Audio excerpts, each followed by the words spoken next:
Welcome into the Action Network podcast. We are presented by FanDuel. I'm your host, Brendan Glasheen. This week, joined by Action Network NFL expert Chris Raybon, who will be providing us with an NFL free agency update for every team in the league. 2 episodes. We'll go team by team, division, order, additions, departures, quarterbacks, all of it. Draft capital, whatever it may be. For this episode, we're going to focus on the AFC. That'll be out early Tuesday morning. We'll have the NFC episode as well right here on the Action Network podcast. Let's start with the Buffalo Bills. Came up short again in the postseason. They added offensive line. Connor McGovern comes in. They retain Jordan Poyer. They lose Tremaine Edmonds. I don't have to give you the particulars for every team, Raybon, but looking at a team like Buffalo, folks figure, can they get over the hump? What do you make of their offseason so far? I mean, it wasn't very flashy at all. You know, they didn't really do anything amazing. I think, keeping those safeties together was big, re-signing Poyer to go along with Micah Hyde.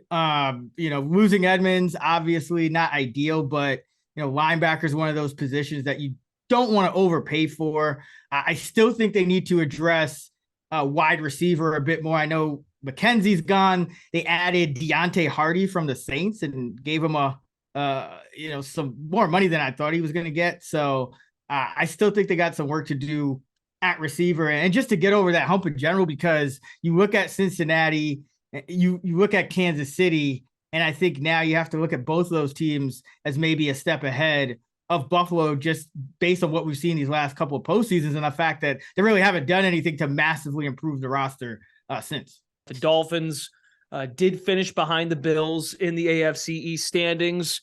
They get Jalen Ramsey via trade, big addition there. They pick up Tua's option. That's their future at quarterback. They do lose Mike Gesicki, but to me, it feels like that shoring up their secondary. You talk safety in Buffalo, you can talk corner in Miami.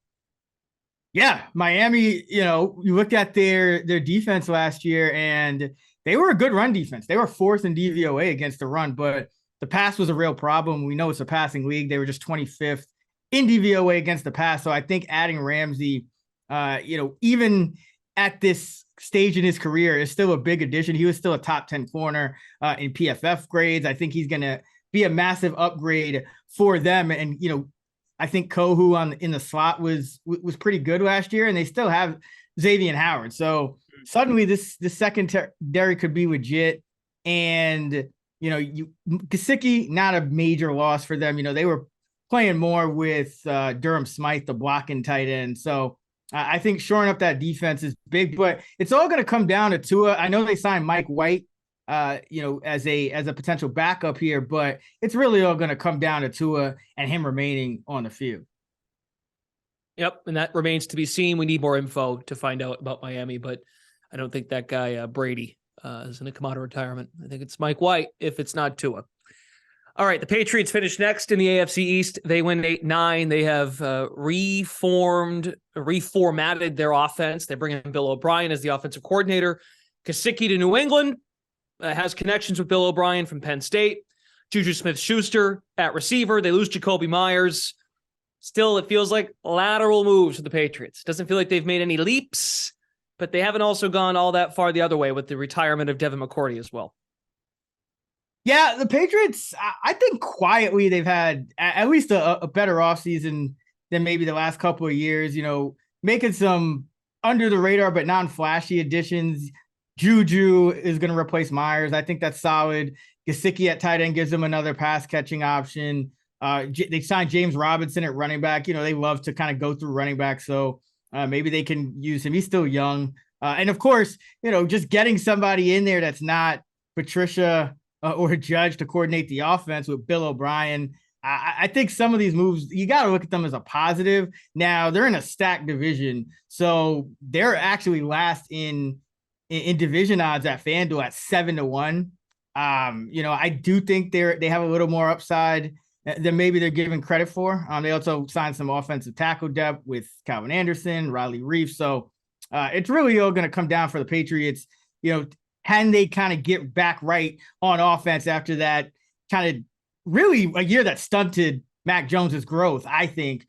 now with another offensive coordinator. That remains to be seen, but I do think they have some upside if Jones can kind of get last year out of his system and kind of take a step forward from his rookie year when he was quite good. Then all these, kind of, as you called them, lateral moves on offense will look a lot better. So it's going to come down to Jones, but really I think Bill O'Brien might have been the biggest change for New England here. Yeah, we talk so much about year 2 leap out of the quarterback position. And for Mac Jones, I think a lot of folks, at least in New England, are willing to give him, take year 2, throw it in the trash. And this will be the real year 2 with Bill O'Brien in the fold now as the offensive coordinator. So, and Riley Reif can't play anymore. But yeah, I know. I just, you got to have some depth, though. You got to have some depth, though.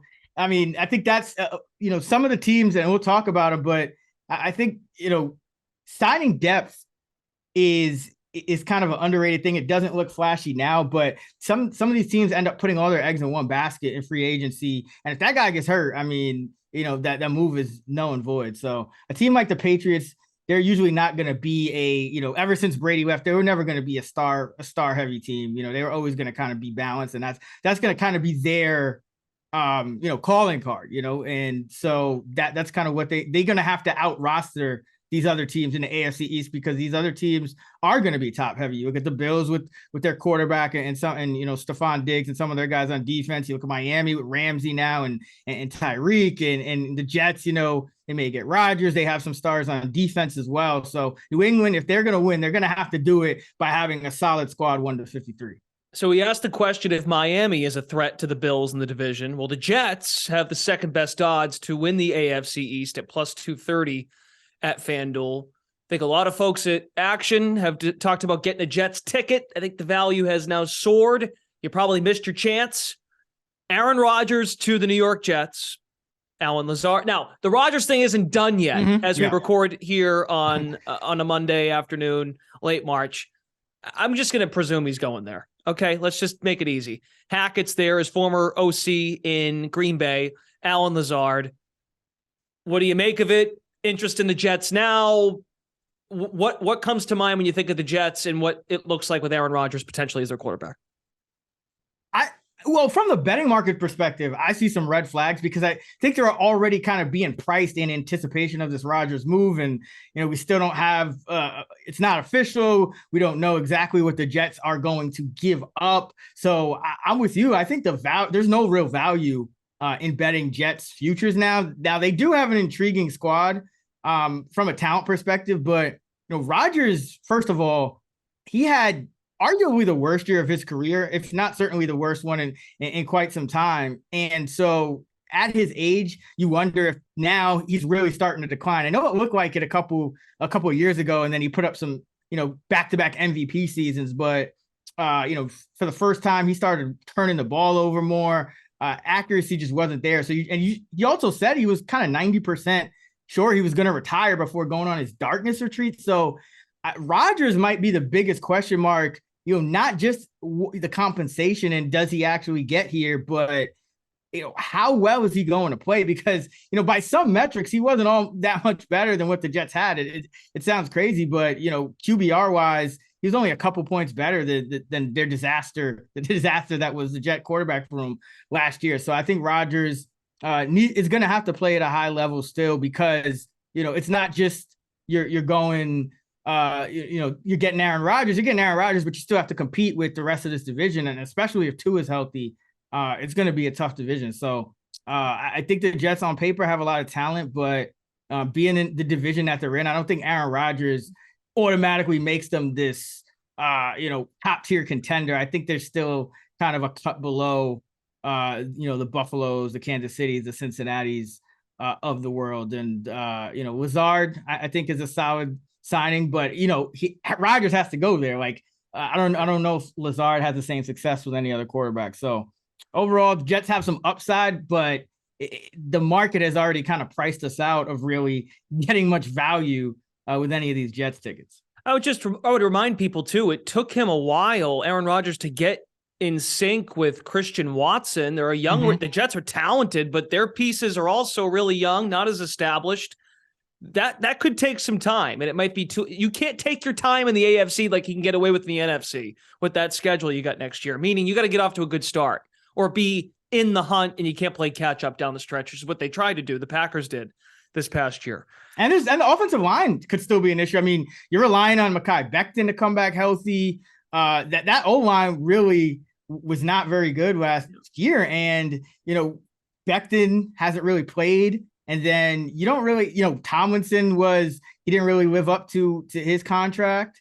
So there's a lot of question marks on the line. And that's something that's never really been much of an issue for Rodgers in Green Bay. So I love Wilson at receiver. Obviously, Lazard is great. Moore. They have some talent at receiver. Breece Hall, if he comes back, is going to be a dynamic pass catching threat out of the backfield. But the Jets are one of those teams, they could look sexier on paper than they actually are if that offensive line doesn't come together.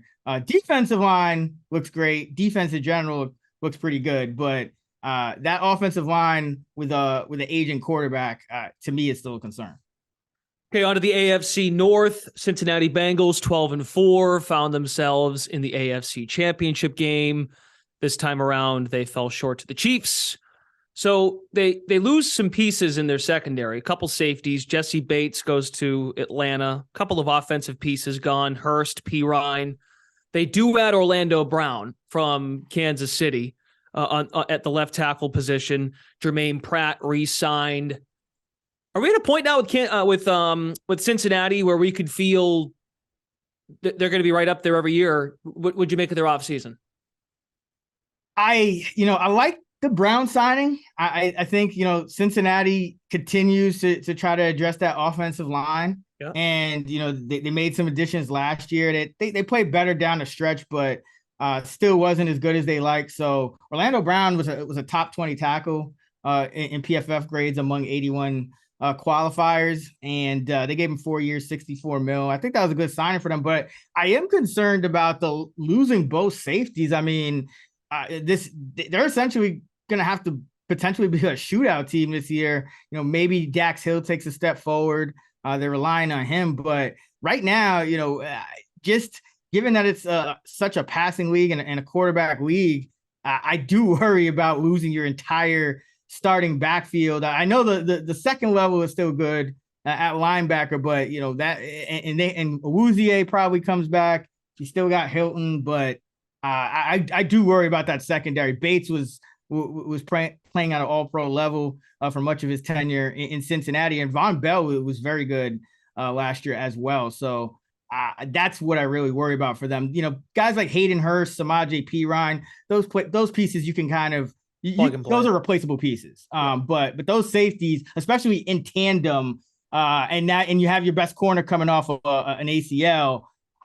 I just worry about that secondary, and I think they could be in a place where they're relying. That offensive line better protect Joe Burrow because they might be in more shootouts than they've been in years past. And that's the irony of it, right? Burrow had some turnover problems down the stretch, and if you turn the ball over because you don't have as much protection, which that's fine, but can your defense then bail you out? And that is where, in a passing league, having a depleted secondary could be a cause for concern, but they could put up points and make it not matter if that O-line is good enough.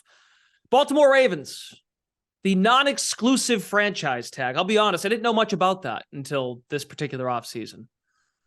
Lamar Jackson, I don't know. I mean, again, we could be doing this right now. Raybon, it might not mean squat by Friday. I don't know what to say about Lamar. Is he playing for Baltimore? Is he going elsewhere? Is someone going to match a lucrative offer? He's tweeting out contracts he's been offered. He doesn't have an agent. What's your lead take on the Ravens and the Lamar Jackson situation? I've always felt that he was going to end up back in Baltimore. I feel like, the non-exclusive tag was the negotiations were obviously very, very tough for both sides, especially with Lamar representing himself.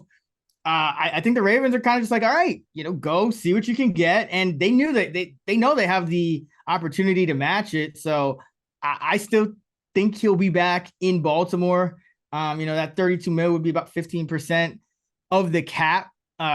So, this team, you look at the Ravens, I mean, what do we say every year? What do they need to do? Add a receiver. They still haven't added a receiver. So the Ravens' same issues that they've had in the past are still there. And now you have this big kind of question mark with Lamar Jackson. Now, I still think the defense will be very good, but when we talk about their offense, what was their big signing so far? Re-signing Justice Hill? You got me. I have a rundown going for us here to take folks behind the curtain. I've got nothing for the Ravens. I don't know what else to talk about. Yeah, I have one line in my notes. It's Lamar Jackson. It's really they're kind of in limbo, right? And I just worry because the longer you go in free agency, you're not really getting your choice of any of these wide receivers. And I think Baltimore, at some point they just really need to make a splash at that position. Regardless of who's the quarterback. I mean, this team, you have an amazing pass catching tight end in Mark Andrews, but you don't really unlock the benefit of that if you have these below average receivers. I know Bateman should be back and he should be solid, but I still think you need another guy. I don't know you want to rely on Duvernay, Prochet. Maybe they address it in the upcoming draft. If they lose Lamar, they get a couple of first round picks, but right as it stands, they have the number 22 overall, and then they don't pick again till round 3 at pick 86, and they only have 5 picks in this draft. So you start wondering, okay, like how exactly are you going to improve that offense? And if you lose Lamar and you take the picks, I mean, your offense is not looking good at all, even with those 2 first round picks. So this team, there's a lot of volatility in a wide range of outcomes, I think, as to what this offense could look like. But I still worry about that wide receiver position, regardless of what happens at quarterback. Pittsburgh Steelers 9-8, another over 500 season for Mike Tomlin. They do release Myles Jack. They lose Cam Sutton in free agency. They add to their defense. Patrick Peterson, I'm not sure all that much he has left in the tank, but he comes over from Minnesota. And Cole Holcomb, their addition at linebacker. So it's like classic Pittsburgh, right on brand. They're adding to their defense, and they're going to run the ball. And it's just they're good moves, but I think they're trying to stay strong defensively. It would be my theme. Yeah, I mean Peterson, he allowed a 66.8 passer rating last year. That was number 14 of 136 qualifiers. Now, can he continue to replicate that, into his, well into his 30s now with a new team? Yep. We will see, because Cam Sutton was pretty good as well. I do like the Holcomb signing. They also signed Landon Roberts, but they did lose, essentially their entire linebacking core. I mean, Spillane, Jack, Bush. For me, it's going to come down to, yes, that Peterson signing, but really, how does Kenny Pickett look in year 2? Him growing with what has now become a pretty young offense, across the board, a talented one, but a young one. The line got better last year, and they signed guard Isaac Siamulo, who was 10th of 77 guards in PFF grade. So, their offense could take a big step forward. And, like you said, they made some good moves on defense. So you can't really poke holes in anything that Pittsburgh did. They were 19th in pass DVOA, so they do need to take a little bit more of a step forward there on defense. But overall, this team does have some upside, and they didn't make any moves that you kind of scratch your head or kind of, fail to make any moves, I guess, either that leave you scratching your head. And they do have 3 picks in the top 50, 17 overall. They have the 32nd and then the 49th pick. So I think Pittsburgh's actually, obviously they have a great coach as well. So yeah. I think Pittsburgh's actually in a decent spot, even though they're with the last odds in the longest odds in that division at about 6-1. I think Pittsburgh's in a decent spot and has some upside. Yeah, George Pickens and kind of came on at the end of the year, and it's like classic Pittsburgh. They trade Claypool mid-season or before the deadline, and then you watch Pittsburgh's going to draft somebody else in like the 3rd or 4th round, and they're going to fit right in 3rd or 4th on the depth chart, and you're going to go, oh, Pittsburgh at it again. Got a 2nd round pick for Chase Claypool. We'll plug someone else in, and we'll make it work. At least the track record, that's what the track record tells us. Yeah. And they could go, the 3 top 50 picks, they could go 2 defensive players, even with the first 2. I mean, if they could just get, one more receiver to kind of replenish what they lost with Claypool. They still got Johnson and Pickens with Freiermuth. They get one more receiver. I think the line is in decent shape. If they just kind of get that defense from average to very good again, I think they're undervalued in the market. Cleveland Browns are plus 430. The key with them is we'll get to Deshaun Watson, we think, for a full season, but some additions and subtractions, both on defense, defensive end. They bring in Tomlinson at defensive tackle from the Vikings, Thornhill, the safeties in addition, John Johnson, Jadeveon Clowney, both released. Any other for Cleveland? Are they undervalued right now, or do you need to see more? Do you like the surrounding cast for Watson? I mean, Watson himself, that was a head scratcher. Because they don't have Jacoby Brissett anymore. So, right. And who was better, by the way? Who was better than Deshaun Watson for them? So this was a very good offense under Brissett. It was not a very good offense under Watson. You can only hope that he kind of regains his form. If he does, I think you're in good shape on offense. You obviously have Chubb. You still have a good O-line. You have two good receivers and a good tight end.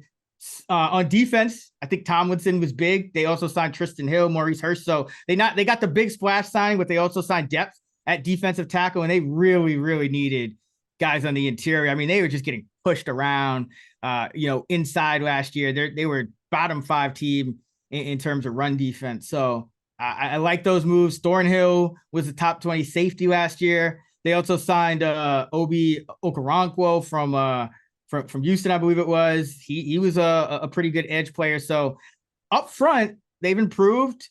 I like the Thornhill signing, and the offense depends on Watson. So another team, it could be a little bit undervalued, but it's tough to kind of project Watson now. Was that just because of the long layoff, or is this going to be kind of what? Are we not going to see that dominant player that we saw in the past? I think that's the question. But this team does have a lot of upside, because if Watson pans out, and given their signings up front, they're not going to have many holes across this roster. Let's go to the AFC South. Jacksonville Jaguars, your division winner last year. They came on in the second half of the season. Trevor Lawrence made that leap. Christian Kirk emerged as a great receiver. Etienne at running back. So they've got pretty much the whole crew back, but they did lose their right tackle, Jawan Taylor, to free agency. And that was kind of expected, I think. Like the Chiefs got him, of course. The Patriots were connected. A bunch of teams were connected to him. He's a great player. What about the offseason, though, to get better and kind of establish Jaguar? I don't know if there's enough confidence. I don't have enough confidence to say at minus 145 right now to win that division. The Jags are definitely winning the division again next year, even though they probably should. Yeah, they didn't do much. They're talking about building through the draft this year after they had the big free agency last year. And I think that is a sharp thing to do. I still think their O-line could be better. Sheriff obviously didn't. I don't think he played as well as they had hoped last year. You mentioned, them losing Taylor. So I do think the O-line could still be a little better. Maybe they'll address that. But in terms of the skill positions, I think they're set with Calvin Ridley coming back, Christian Kirk. You still got Evan Engram. So Etienne, as you mentioned. So I like that side of the ball. And then defensively, obviously you got to get better there. So you talk about building through the draft. I think you need to get more help at cornerback. Tyson Campbell, was very good last year, but you need to get him some help. And I think you need to get better up front as well. So that's what they need to address in the draft. But I think they're a bit overvalued here just because all these other teams in that division have, draft capital, and there's just kind of a wide range of outcomes in terms of what could happen with the quarterbacks for each of those teams. And until we know what's going to happen with the quarterbacks of those other teams, it's hard to say, okay, the Jaguars are the prohibitive favorites. So, I think last year was the year to buy low on the Jaguars. Now they're kind of priced appropriately, or maybe even a little overvalued. But I think the value in the futures market is going to be on these other teams who, we really don't know exactly what their roster is going to look like at some key positions just because of what they're going to do in the draft. Yeah, because they're really not that good. Like the other teams in their division, or Yeah, we don't they're know not. them. You're not, but you don't always need much to win the AFC South. That the Jags, the Jags could be a 9-8 team again, depending. We got to see what they do in the draft. But at the same time, maybe now, year 2 under Doug Peterson, Trevor Lawrence, I think, could take a major step forward. And I think Ridley is going to really help. So that's what you're kind of banking on. But I would like to see that defense get a little better before I crown the Jags. Tennessee plus 280. So you go from minus 145 Jacksonville, you jump all the way to plus 280. Next team in that division on the FanDuel Sportsbook. Tennessee loses guard Nate Davis. They lose Robert Woods, who wasn't all that productive upon his arrival there. What about? I don't know. I don't know what to say about the Titans. Do you have something you can tell me? Because I don't know much about what they've been up to this spring, winter. They've been losing a lot of offensive linemen. I'll tell you that. It wasn't just Nate Davis. It was Ben Jones, who was a top 10 center last year. Taylor Lewan, their longtime tackle. Now they did add Daniel Brunskill from San Francisco and Andre Dillard from Philadelphia.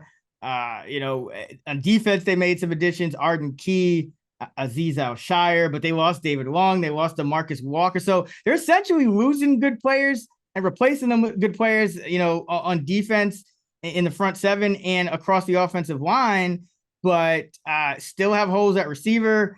And there's still some uncertainty about exactly, like they say, hey, we're going forward with Tannehill, but we're still hearing trade rumors. They got the new GM, Rand Carthon. Draft wise, they only got 6 picks. They got the 11th overall, but it looks like this team, Mike Vrabel is always able to work magic, and especially with that defense.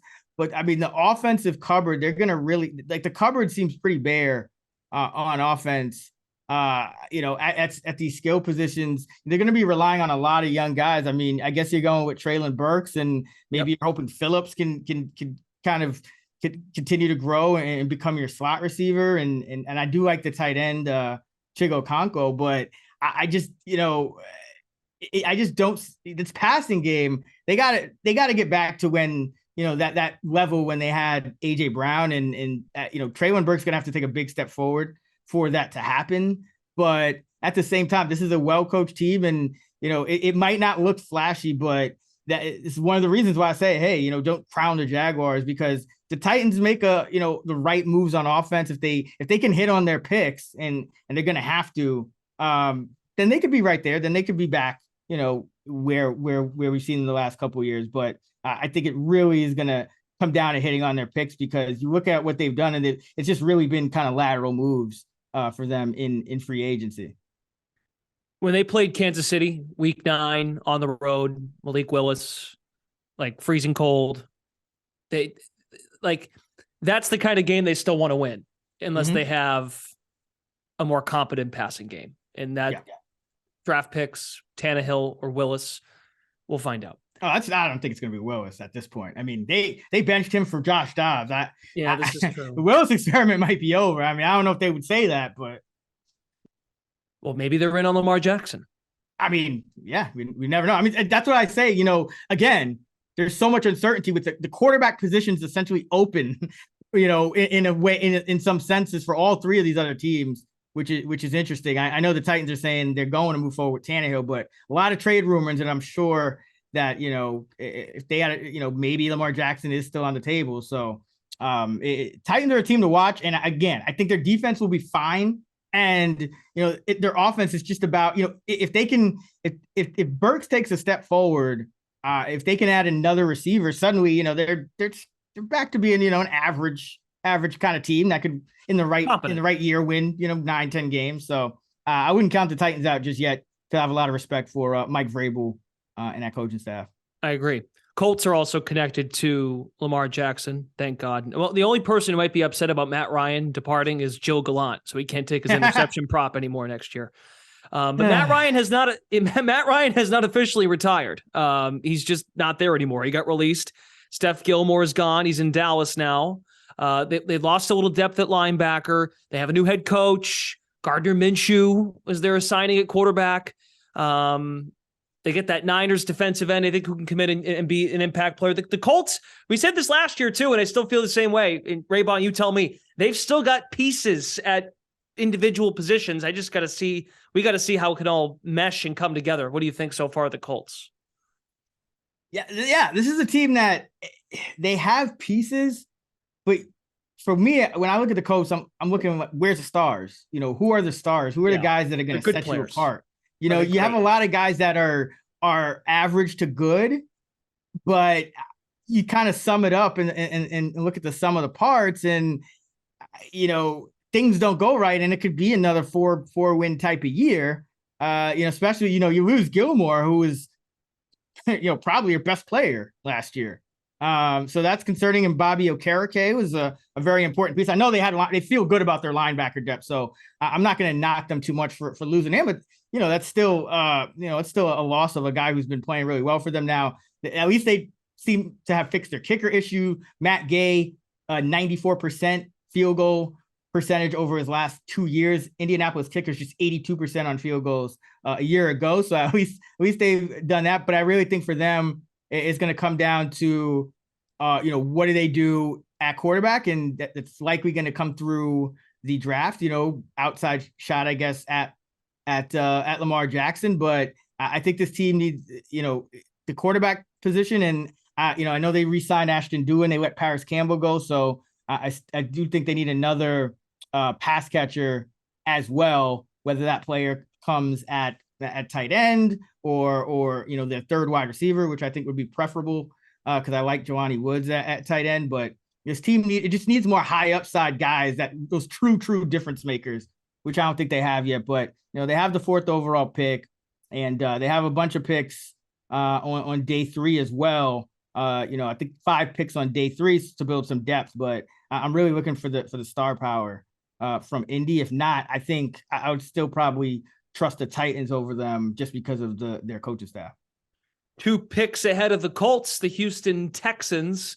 They are picking now behind the Carolina Panthers after that big trade between Chicago and Carolina.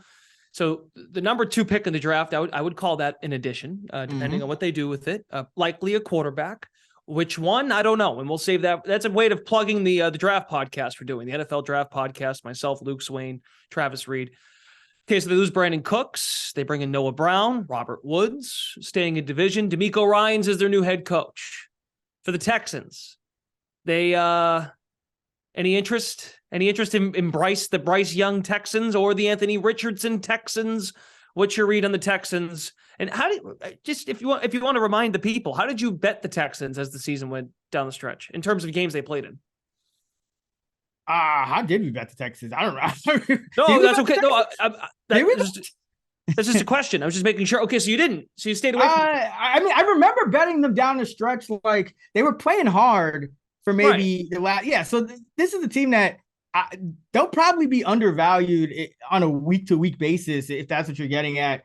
Because they'll be an underdog in probably all of their games. I think they have some considerable upside because you look at their draft capital. They have the number 2, the number 12, the 33, 65, and 73. So they have 5 picks in the top 73. And then they have, another handful of picks coming on day 3 as well, including the 104 in round 4. So they're going to be able to significantly improve the roster in the draft. It's already a young roster. I think DeMeco Ryans, the defense should play well. Obviously, it's really the offense I think has to make huge strides because I like the Jimmy Ward signing for, at safety. He was a top 6 safety in PFF grades. He is going on his age 32 season, but he didn't show any signs of falling off. Sheldon Rankins, up the middle, Hassan Ridgeway. They had a Shaq on defense, and then Shaq Mason to the interior. I don't think Robert Woods is going to move the needle in any type of way, but if they can hit on their quarterback and add some weapons, a couple of receivers, this team could suddenly be, again, just kind of below average or, kind of sneaking toward average and be right there with these other teams. So I think the Texans are a team that, if I'm looking at value in this division, I think the Jaguars are probably have the least value just based on the futures market, just because of how they're priced. And the Texans, probably have the most, just because of, you have a new coach, just so much uncertainty. New coach, you're going to get a new quarterback, and you have all this draft capital, 12 picks in total, 5 in the top 73. This roster could look significantly different in about a month and a half. Let's wrap our AFC episode with the AFC West, the reigning champions, the Kansas City Chiefs. They bring in Jawan Taylor, who we had talked about Jacksonville losing. Taylor goes to the Chiefs, fills the void of Orlando Brown, so they shore up their offensive line. Patrick Mahomes did some restructuring of his contract, but no surprise, they're going to lose guys because of the money they've invested in other positions. So no Brown. Juju Smith-Schuster's out. Juan Thornhill's out. Andrew Wiley, right tackle, he's out. I guess this comes back to the confidence you have in the coach and the quarterback to keep this train on the tracks and remain a powerhouse. So looking at Kansas City, based on how they finished and what they were able to retain and what they lost, are you confident that they'll be fine despite their losses? I mean, you're always going to be fine with Patrick Mahomes, but I don't like their offseason. I'll tell you that. Okay. First of all, Jawan Taylor, I know, the reputation, but you just look at him and compare him to Brown and how they played last year. Taylor was 65th of 81 qualified tackles and PFF grades. Orlando Brown was 19th. So that's a big drop off if Taylor doesn't kind of improve his play. And he's only played a handful of snaps at left tackle over the last few years, and they're going to be relying on him to do that. And so you'll lose both of your tackles. And remember what happened to the Chiefs when they had O-line issues. They got to the Super Bowl, but then got destroyed by the Tampa Bay Buccaneers. So, I don't like that that their offensive line looks like it took a step back, because I think that was a big reason why they had kind of gotten over the hump again, was because they shored up that offensive line after that loss to the Bucs. So I don't love it that they lose both of their tackles. Losing Thornhill. I know you got Cook. You're going to try to replace him with him, and you did sign Mike Edwards, but Mike Edwards wasn't very good last year. We'll see if he can improve in Spagnuolo's scheme. But overall, I think they lost more talent than they added, and so it's interesting because you also look at Cincinnati, and that secondary may not be as good. Buffalo didn't really get better either. Yeah. So it could be one of those situations where the AFC, those are the clear top 3 teams, but it could be a little bit more of a toss up, than we think if these teams can't get better. So yeah, I didn't love Kansas City's offseason, but you got Mahomes, and they figured they were able to weather the storm with the loss of Hill. So we'll see how they draft. But as of right now and where they stand, they lost more talent than they have gained in free agency, which, I guess you can kind of expect as a championship winner. Well, that's a good theme, I think, for those 3 teams too. Like, they've got to hit, if they want to stay perennial in their conference and in their respective divisions, they have to keep drafting well. And the Chiefs did that last year. They got contributions from a bunch of young players, and that made the difference. So, they have the 31st pick, because they were very good. So they picked essentially last second to last in each round. So not ideal, but they have shown the ability to hit on their picks, and they do have quite a few picks on day 3. So, maybe you get another contributor like a Pacheco last year or somebody like that. So I'll be paying a lot of attention to their draft. I think anyone who's interested in kind of betting NFL futures, the drafts for these top contenders are going to mean more, I think, than they have in the last few years, because I do think they need to hit on some picks to kind of stay well ahead of the pack, or they're going to kind of fall back into the pack, and you're going to start to see, one of these upstart teams maybe challenge that top 3. Chargers at plus 350 behind the Chiefs to come out of the division in the AFC West. So Eric Kendricks, they pick him up at linebacker. There's the Austin Eckler stuff, which I guess he's got permission to seek a trade and find a partner. So that's an incomplete. If that happens, that changes a lot. But what I'm more interested in, Kellen Moore comes over to be the offensive coordinator. He leaves Dallas to take the same job. It's kind of like what we talked about with New England, but Justin Herbert's really already good. He's overcame a bad O-line. But does the new OC give you more confidence? Does it make you stay the same? Do you just kind of look at it same way as it was before with Kellen Moore as the new OC for Justin Herbert in Los Angeles?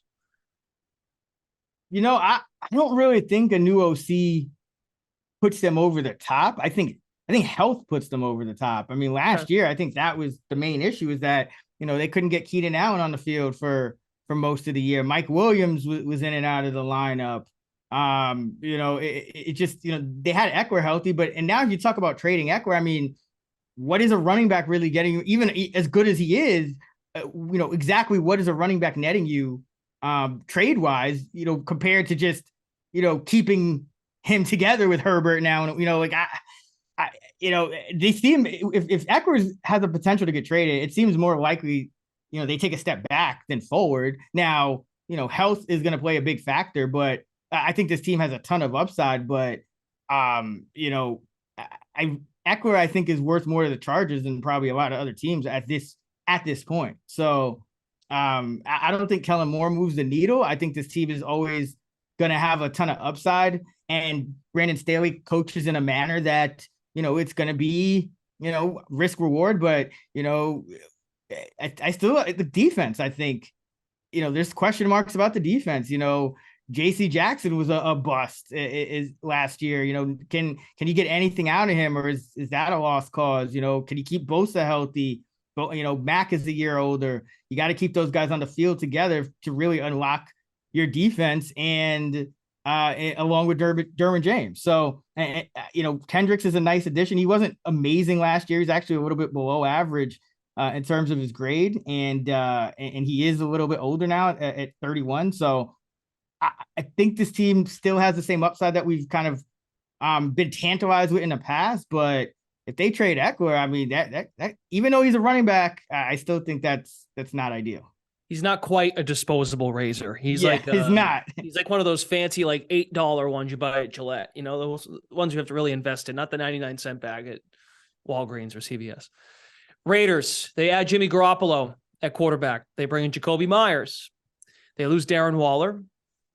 Raiders, are they that much better, or their defense is still kind of not great? So what do you make of Garoppolo reuniting with McDaniels?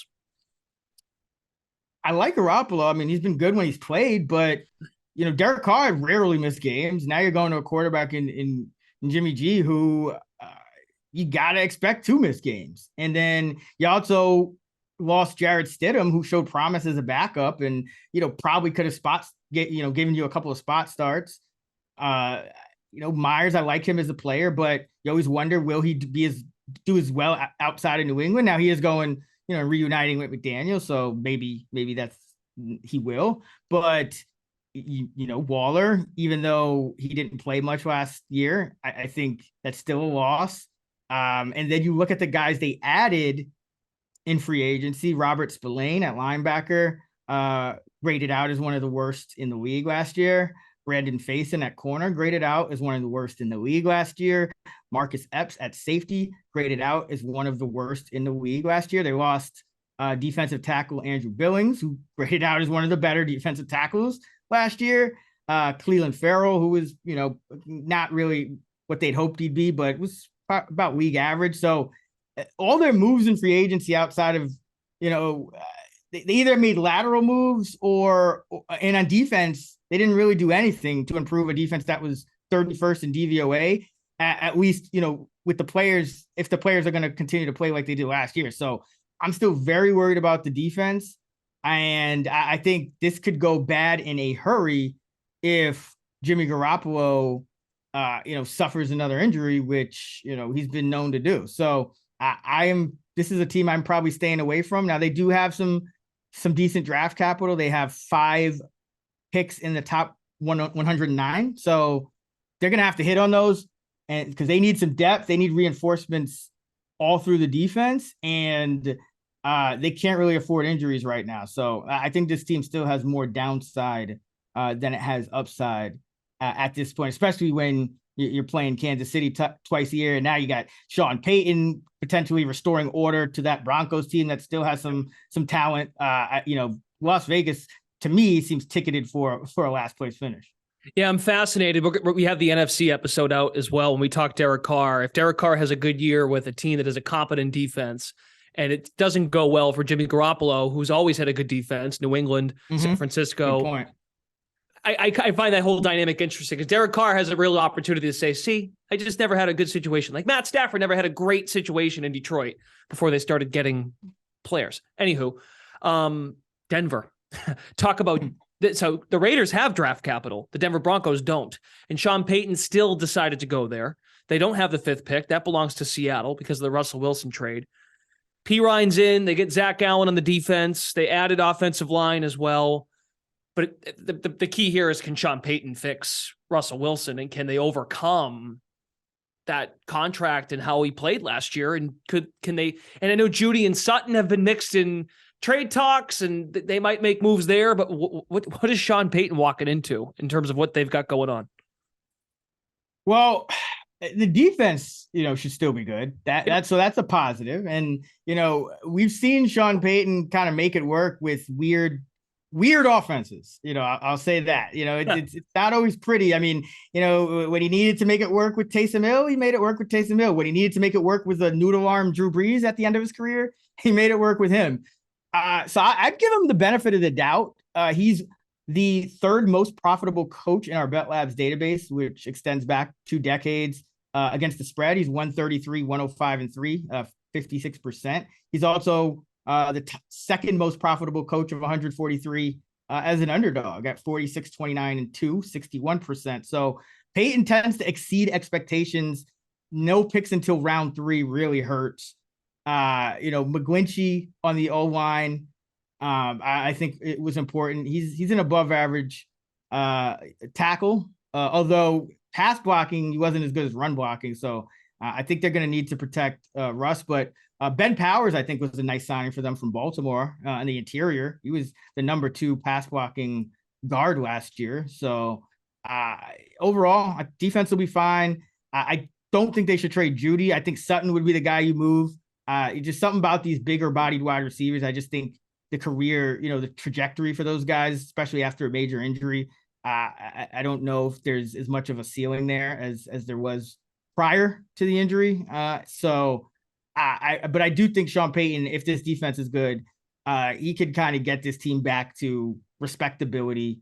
And so I wouldn't count him out, but the Chiefs are still the team to beat in this division. I think it's the Broncos could challenge the Chargers for 2nd place if Sean Payton kind of figures things out. So it's going to be a competitive division, but yeah, I think the Broncos are in a decent spot, but solely because of their coach at this point, because they're not going to be like what we see now roster wise. It's great on defense, but they're not really going to be able to do much more, not picking until the 3rd round, unless they just have an amazing draft and hit on some all pro talents in that 3rd round where they have 2 picks back to back.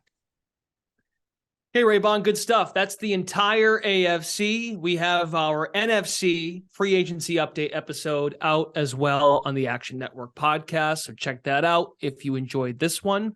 We certainly appreciate all of you stopping by. We also have our new episode of March Madness Player Props coming out Wednesday afternoon. Sean Kerner, Nick Giffen, myself included. We will go through player props for the Sweet 16.